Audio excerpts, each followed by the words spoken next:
इस फॉर्मूले पे पाकिस्तान चलता होगा, भारत में ऐसा कुछ नहीं है। भारत में संडे वाले दिन भी ये बड़ी डिबेट हो रही है और इस मसले पर बात हो रही है। ये पाकिस्तान वाले किए दराए चीजों को यहाँ पर भारत में लाइए। श्याम जी, आप इस पर जरा रिएक्ट कीजिएगा। इनसे केपीके संभल नहीं रहा, बलूचिस्तान संभल नहीं रहा, पाकिस्तान बर्बादी की कगार पर है, गर्त में जा रहा है, कटोरा लेकर के बार बार पहुंच जाते हैं अमेरिका, दादा कुछ दे दीजिए खाने के लिए, पीने के लिए, और कुछ फंड में भी डलवा दीजिए।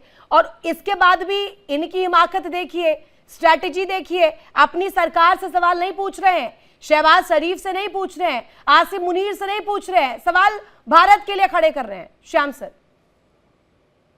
जय हिंद सनोवर्ण। आज का पाकिस्तान एक विस्मित दयनीय स्थिति में है और सबसे बड़ी बात है कि उन्होंने एक न्यू नॉर्मल्स बना लिया है। उनकी जनता ने मान लिया है कि वैसे ही जीना है और उससे समझौता करके बैठ गए हैं। चाहे वो पॉलिटिकल क्राइसिस हो उनकी लगातार, चाहे वो इंटरनल लॉ एंड ऑर्डर की प्रॉब्लम हो, इन्फ्लेशन हो, इकोनॉमिक क्राइसिस हो, आईएमएफ की मार हो, या इनका जो फूटता हुआ बलूचिस्तान या पाकिस्तान और पीओके में जो हो रहा है, खैबर पख्तूनख्वा में जो हो रहा है। तो अंधेरी रात में कोई चोर आ जाए घर में तो गरीबी की कसम बड़ी शर्मिंदगी महसूस होती है, ऐसा उनको लगता है। और इसके साथ साथ बड़ी अच्छी बेहतरीन बात वो ये भी करते हैं कि शहबाज साहब मुनीर साहब के साथ अंदर तो रिफ्ट में चलते रहते हैं, जो बातें कर रहे हैं आप, लेकिन बाहर जाके वो मीडिएटर के रूप में दोनों बड़े अच्छे से एक साथ चले जाते हैं किसी भी कंट्री में। नहीं, मुझे बस और दौरा करके आ जाते हैं। आपसे ये जानना है कि अभी वही वाली स्थिति आने वाली है क्या? कुछ बल है क्या इन बातों में, इन दावों में कि वापस से तख्ता पलट होगा? क्योंकि अभी तक तो history has made it very clear, crystal clear, कि वहां पर प्रधानमंत्रियों का कार्यकाल पूरा नहीं होता है। ये बात जो हो रहा है, तो अंधेरी रात में कोई चोर आ जाए घर में तो गरीबी की कसम बड़ी शर्मिंदगी महसूस होती है, ऐसा उनको लगता है। और इसके साथ साथ बड़ी अच्छी बेहतरीन बात वो ये भी करते हैं कि शहबाज साहब मुनीर साहब के साथ अंदर तो रिफ्ट में चलते रहते हैं, जो बातें कर रहे हैं आप, लेकिन बाहर जाके वो मीडिएटर के रूप में दोनों बड़े अच्छे से एक साथ चले जाते हैं किसी भी कंट्री में। मुझे बस और दौरा करके आ जाते हैं। आपसे ये जानना है कि अभी वही वाली स्थिति आने वाली है क्या?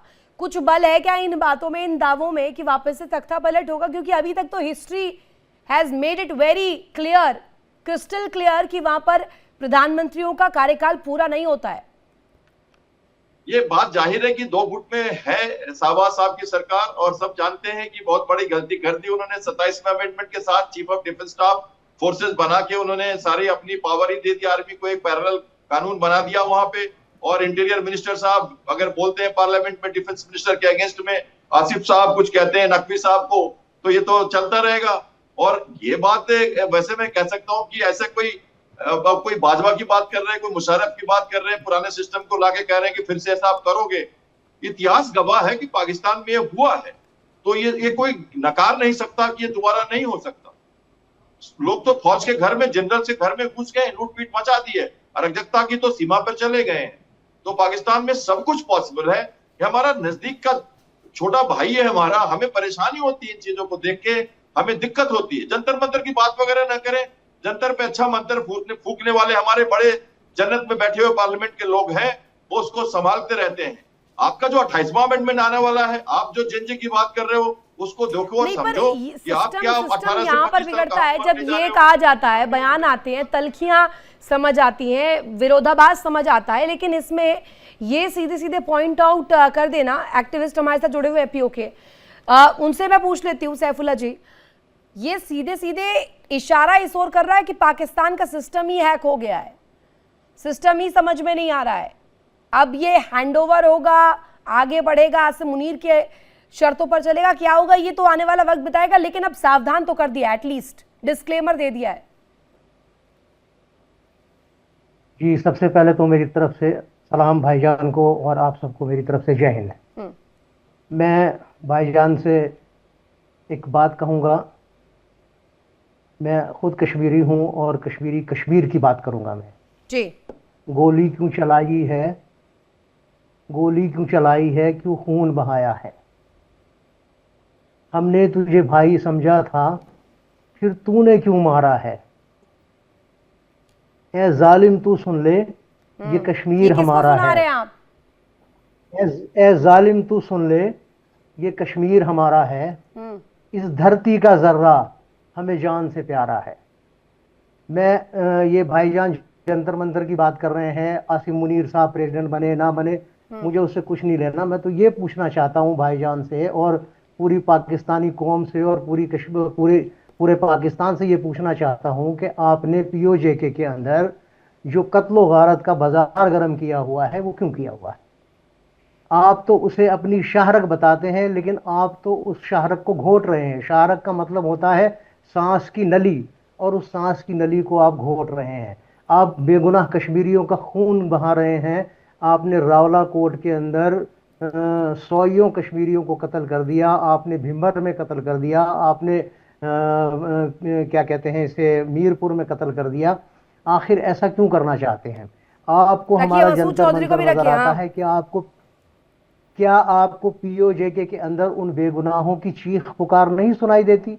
मैं तो आज आपका मंच है और ये बात बहुत दूर तक जाएगी। मैं आपके मंच पर बैठकर एक सवाल पूछता हूं सब उन लोगों से जो लोग कल तक ये कहा करते थे कि कश्मीर के अंदर 90 से लेकर आज तक जो पथराव हुआ या लोगों ने बंदूक लाई उसको सबने गलत ठहराया। उसको उसको सबने सही ठहराया।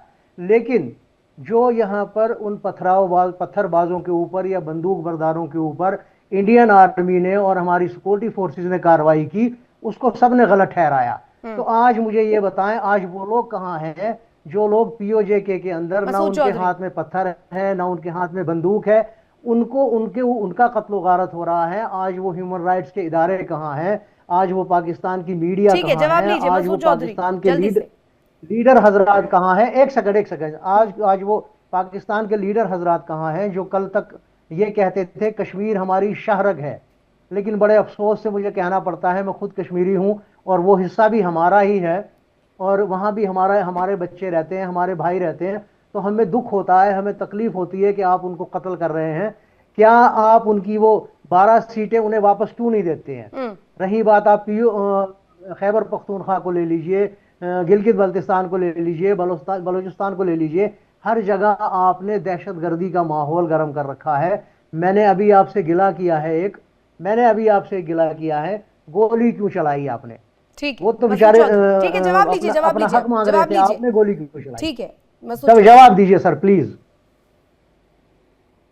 सबसे पहली बात तो ये है कि जो आपने ही कहा कि हिंदुस्तान के मामलात में देखें, कश्मीरी हमारे भाई हैं, हमेशा से भाई हैं, शाहरग से ज्यादा नहीं। ये बात आप गलत कह रहे हैं, ये बात आप गलत कह रहे हैं भाईजान। आपसे मैं बहुत मोहब्बत से कह रहा हूँ, देखिए अगर हम आपके भाई होते तो आप हमारा कत्लो गारत नहीं करते।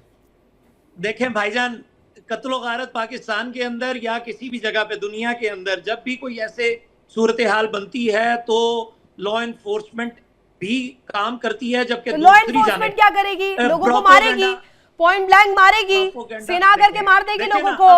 अब अगर पाकिस्तानी कैसी बातें कर रहे हैं चौधरी साहब? आपसे मैंने उम्मीद की थी पत्रकार की हैसियत से जोड़ रहे, तो आप थोड़ा तर्कों को लेकर के आएंगे। आप कह रहे हैं सेना लगा दी गई है, तो सेना मारेगी वहां पर लोगों को पीओके में? रितु जी, सेना लगी नहीं हुई, प्रोपोगेंडा उतना करें जितना संभाल लें। इस्लामाबाद में कंटेनर्स लगे, अगर आपको नहीं मालूम तो आप मुझे लगता है इस्लामाबाद पहले घूम के आइए, पहले घूम कर आइए। सड़कों पर दोनों ओर से कंटेनर्स लगे हुए हैं, कुछ बड़ा हो रहा है, आपको ही नहीं पता आपके पाकिस्तान में क्या हो रहा है? रितु जी, चेहलम है, चेहलम की तैयारी हो रही है, उसकी वजह से this is very amazing. Rohit Sharma please intervene. आप जी रोहित जी, आपने मुझे रोक दिया। चला रहे हैं जब सेना नहीं है तो गोली कौन चला रहा है फिर भाई? बंदूक किसके पास है आपके कंट्री में? आपने मौलानाओं को दे रखी है या स्कूल के टीचर चला रहे होंगे? सेना नहीं है तो ये तैयारी क्या उसी के लिए होती है क्या? चेलम के लिए इतनी तैयारी होती है, कंटेनर लगा देंगे आप सड़कों पर? चौधरी साहब मुझे 1 मिनट देंगे? देखे ना, देखें एक बात तो ये है कि मुझे एक करके मसूद चौधरी देखें, सिक्योरिटी के लिए तमाम जो है मामला किए जाते हैं। अगर देखें ऐसा क्या हो रहा है, ऐसा क्या हो रहा है कि कंटेनर्स लगा देंगे सैकड़ों की संख्या में? रितु जी बात, अरे आपने रितु जी जंतर मंतर का नाम लिया भाई साहब, जंतर मंतर का नाम लिया, एक गोली चली जंतर मंतर में, सिचुएशन जंतर मंतर से बेटर है। 20 सेकंड दीजिए प्लीज, चलिए जंतर मंतर में प्लीज आप मुझे भी 20 सेकंड लाठीचार्ज दीजिए। कर देना, ये कश्मीरियों पर गोली क्यों चल रही है? मुझे 20 सेकंड भाई दीजिए सर, मुझे गोली 20 सेकंड नहीं दीजिए चल रही, आपको तो प्रोपोगेंडा मर मिल रहा है। कैसे, तो ये कैसे मर रहे हैं? ठीक। ऊपर से यूएफओ आके मार रही है। नहीं मार रहे हैं ना भाई, जो मरने की आप तुम- वीडियोस चलाते हैं 2 दिन बाद वो फिर दोबारा जिंदा निकल आता है, वो वीडियोस मैं आपको भेज आपकी देता हूँ। गवर्नमेंट भाई साहब, अब बीबीसी 20 सेकंड देंगे मैम मुझे, रॉयटर्स सब झूठ मुझे बोल 20 रहे हैं। सेकंड चाहिए प्लीज। भाई ठीक है साहब सैफुल्ला ग्राउंड साहब, के ऊपर जो कंफर्मेशन है वो हाँ जब जी, हाँ जी, जर्नलिस्ट 2 मिनट करता ठहर है जाए, तो वो आपके सामने रखता है। 2 मिनट 20 सेकंड मुझे दे दे, 20 सेकंड ठीक है मुझे दे सैफुल्ला दे जी please। रखिए अपने सवाल जल्दी से। ले लें भाईजान। देखिए मैम, मैं आप आपसे 20 एक बात सेकंड कहना नहीं, 30 चाहूंगा, सेकंड है। मैं आपसे सुनिए सुनिए भाईजान प्लीज, बात सुन लीजिए, बात सुन लीजिए भाईजान। जब मैं सुन रहा कश्मीर के अंदर, हमारे कश्मीर में हालात खराब थे तो जैश मोहम्मद मौलाना अजहर मसूद साहब ने बनाई, और लश्कर तैयबा आपके मोहतरम जो क्या कहते हैं उनको, क्या कहते हैं, क्या मुझे नाम याद नहीं आ रहा है, हाफिज सईद साहब ने बनाई, और HM सलाउद्दीन साहब ने बनाई। ठीक है ना, किस लिए बनाई? कि कश्मीर के अंदर जुल्म हो रहा है, वहां जाकर आप जिहाद करें। ठीक है, अब उन्होंने वो जिहाद यहाँ पर शुरू कर दिया या फसाद शुरू किया, मुझे उससे कोई लेन देन नहीं है। लेकिन भाईजान आज अजहर मसूद साहब की और सलाउद्दीन की, और जो वहां पर पाकिस्तान के अंदर बैठे हुए बहुत बड़े अस्करी लीडर हजरात हैं जो बंदूक को रिप्रेजेंट करते हैं, जो जिहाद को रिप्रेजेंट करते हैं, आज वो ये फतवा क्यों नहीं निकालते कि भाई POJK के अंदर जुल्म हो रहा है, आप भी बंदूक उठाइए, गोली का जवाब गोली से दीजिए। क्या आप ये दोहरी पॉलिसी, मेरी किसी बात का बुरा नहीं मानिएगा, आप मेरे अजीज हैं, आप मेरे भाई हैं, लेकिन मैं आपसे ये बात पूछना चाहता हूँ। नहीं मेरे को सवालों के जवाब नहीं मिले, एक एक करके अपनी प्रतिक्रिया। रोहित सर जवाब मैं दूंगा। आ रही रोहित सर आपके पास आ रही हूँ, एक मिनट।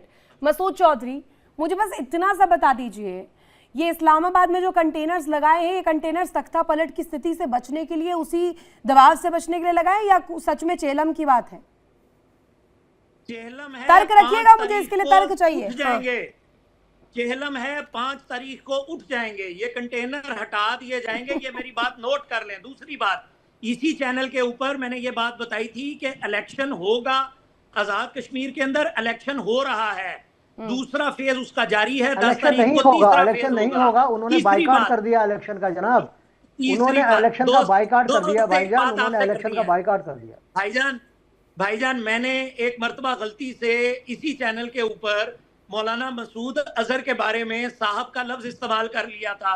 उस वक्त नैना जी मौजूद थी, एंकर पर्सन इसी चैनल पे, तो उन्होंने मुझे देखिए हम लोग अपने आपके लिए दुश्मन की भी साहब इज्जत है करते हैं। वो, सुनिए आपके लिए आतंकी साहब होंगे, हम लोग इसमें दुश्मन कोई की प्रॉब्लम भी नहीं इज्जत है, करते हैं। आप लोगों के लिए होंगे रोहित सर, लेकिन आपको आप लोगों के ओसामा लिए बिन होंगे लादेन को वो पार्लियामेंट साहब। में शहीद बोला था, तो साहब कौन सी चीज है? चलिए हाँ। ठीक है, सही है, मैं मानता ठीक हूँ। है।